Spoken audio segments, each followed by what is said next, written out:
Assalamualaikum warahmatullahi wabarakatuh. Perkenalkan, nama saya Anggina Nola, kelas E, Prodi Manajemen Pemasaran, Fakultas Ekonomi dan Bisnis. Saya ingin mempresentasikan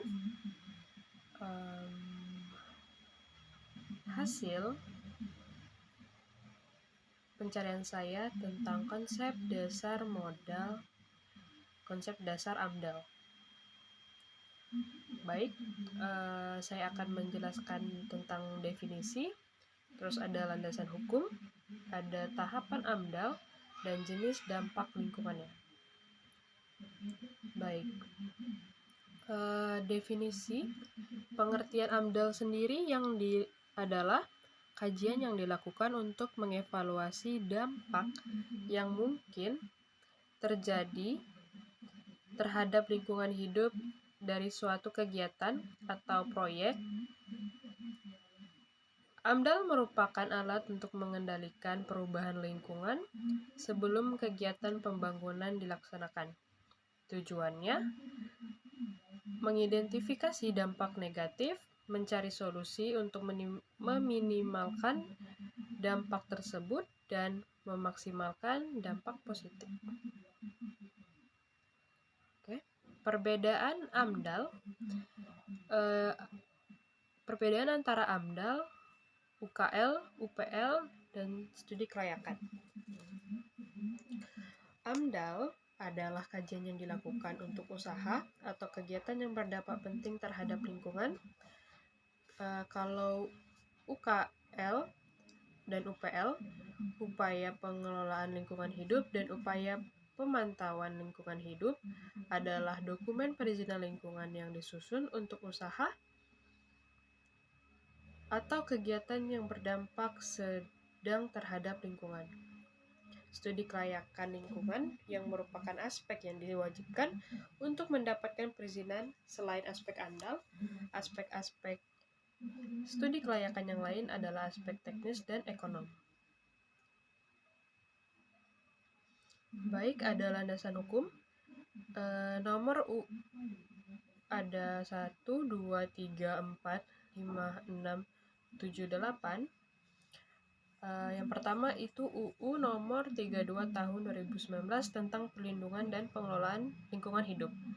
Terus ada PP nomor 27 tahun 2012 tentang izin lingkungan.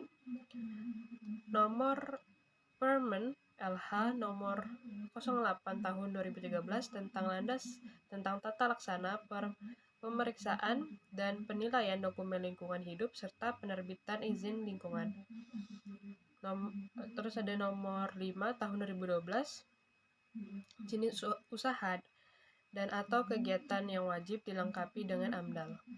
Permen LH nomor 16 tahun 2012 menyusun dokumen AMDAL, UKL, UPL, dan SPPL. Nomor 42 tahun 2000 susunan keanggotaan Komisi Penilai dan Tim Teknis AMDAL Pusat.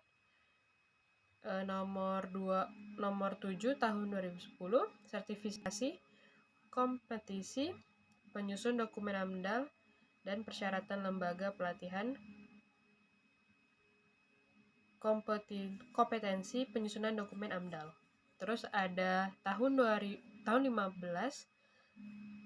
nomor 15 tahun 2010 persyaratan dan tata cara lisensi Komisi Penilai AMDAL.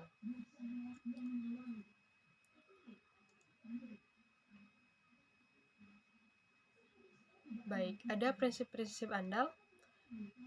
Yang pertama itu isu lingkungan harus diperhitungkan dalam semua rencana pembangunan. Yang kedua, partisipasi publik.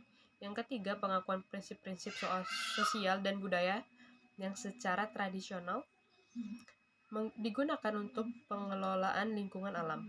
Yang keempat, kerjasama internasional dalam pemanfaatan dan pengelolaan sumber daya bersama secara bijaksana. Yang kelima itu prinsip atau pencemaran membayar. Yang keenam, prinsip kehati-hatian. Baik, tahapan AMDAL yang pertama itu Penapisan. Tahap seleksi untuk menentukan apakah rencana kegiatan memerlukan AMDAL atau tidak. Terus ada pengumuman. Instansi yang bertanggung jawab mengumumkan secara rencana kegiatan yang berkaitan dengan lingkungan hidup. Terus ada pelingkupan. Menentukan lingkup permasalahan dan dampak yang mungkin ditimbulkan. Hasilnya adalah KA-AMDAL, analisis dampak lingkungan. Penyusunan dan penilaian KA-AMDAL. Pemrakarsa mengajukan dokumen KA-AMDAL ke Komisi Penilai AMDAL. Tim verifikator dan menilai dokumen tersebut selama sekitar 75 hari. Penyusunan dan penilaian KA-AMDAL. Penyusunan dan penilaian AMDAL RKL dan RPL. Setelah KA-AMDAL disetujui, pemerkasa dan penyusunan dokumen AMDAL, RKL dan RPL, dokumen tersebut akan dikirimkan kembali ke Komisi Penilai AMDAL untuk dinilai. Terus ada persetujuan kelayakan lingkungan. Tim Komisi Penilai AMDAL menyatakan apakah kegiatan yang akan dilakukan sudah sesuai dengan standar AMDAL.